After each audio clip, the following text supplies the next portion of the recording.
Now, Russia says that a peace treaty with Japan is unlikely at the moment. This comes after Japan's Prime Minister Sani Takaichi said that her newly re-elected government will try and pursue a peace deal with Moscow. Now, Russia and Japan are not in a state of war. However, the two nations have never signed a formal peace treaty after the end of the Second World War.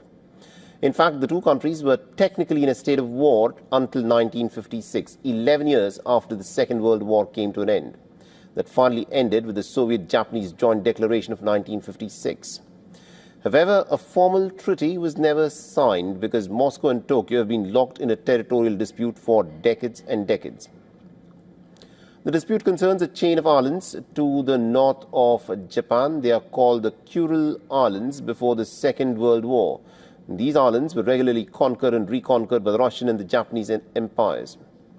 But Japan was compelled to give up all claims to the Kuril Islands after the Second World War. However, Tokyo still maintains that it owns some of the islands just north of Hokkaido. Tokyo refers to these islands as the Northern Territories. Moscow has consistently rejected Tokyo's claims on the islands. However, Russia has made several attempts to work out a deal. The Russian President Vladimir Putin had even offered to give some of the smaller islands to Japan back in 2018, but Tokyo had always refused to renounce its claims on all four territories. And this deadlock is now one of the major reasons why Russia and Japan have not managed to sign a formal peace treaty, despite World War II having ended more than 80 years ago.